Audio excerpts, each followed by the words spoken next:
bayan Gaza, Lebanon, Iran yanzu kuma sun shiga Syria. Ƙasar Isra'ila ta addabi Gabas ta Tsakiya, duk wani harin ta'addanci zaka ji da sa hannunta a ciki. A baya na kawo muku bayanan cewa rikicin kabilanci ya barke a Syria, to yanzu Isra'ila ta tsoma hannunta a ciki dumu-dumu. Ta hanyar kai hare-hare a babban birnin ƙasar Damascus da sunan kare bangare guda. Kuma a hakan wai suna kokarin shigar da Syrian yarjejeniyar Abraham Accord. Wannan shi ake kira neman zaman lafiya da bakin bindiga. Jiragen yakin Isra'ila sun kaddamar da manyan hare-haren bama-bamai a babban birnin ƙasar Syria, Damascus, wanda aiki ne na Firaministan Isra'ila Benjamin Netanyahu. Kasar ta Bani Yahudu ta tabbatar da kai hari a kusa da fadar shugaban kasan, a inda suka bayyana harin ya dake babban hukumar hedikwatan tsaron kasar.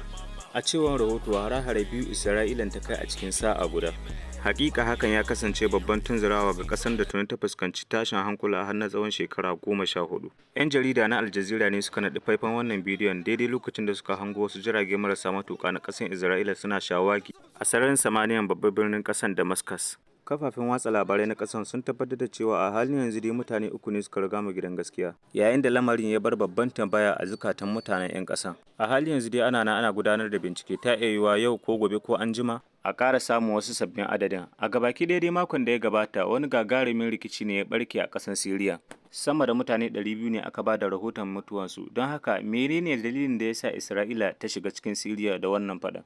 Firaministan ƙasar Isra'ila Benjamin Netanyahu ya tabbatar da cewa ya kai hari ƙasar Syria ne da niyyar kare wata kabila wacce ake kira da Druze. Su dai kabilan Druze sun kasance Larabawa ne ba Yahudawa ba, suna da mutane akalla miliyan 1 wanda suka wawwatsu a ƙasar Isra'ila, Syria da kuma Lebanon. A kwanakin da suka gabata, faɗa ne ya kicime tsakanin 'yan bindigan wannan kabila ta Druze da kuma jami'an tsaron ƙasar Syria. Sojojin ƙasar Syria sun shiga domin shawo kan lamarin, hakan ya sa Isra'ila ita ma ta shigo cikin wasan. Netanyahu ya ce haƙƙi ne a wuyansu na kare wannan kabila wato Druze. Kazalika Firaministan na Isra'ila ya bayyana cewa hakan somin taɓi ne a cikin babban naushin da za su kai ma ƙasar ta Syria. Wasu dai sun bayyana cewa Netanyahu yana wannan abun ne kawai domin samun wani sabon yakin da zai ci gaba da yi, wanda hakan ne kawai zai ba shi damar kasancewa a kan mulkinsa. Bari ku saurari wannan bayanin nasa.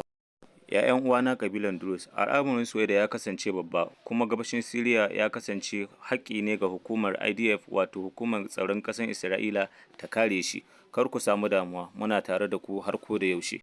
Don haka za mu ci gaba da bibiyar lamarin tare da zuwa bibiyar lamarin halin da ake sanar da ku a duk halin da ake ciki. Don haka menene ra'ayin kan wannan lamarin? Za ku iya tufa albarkacin wannan lamarin a kasan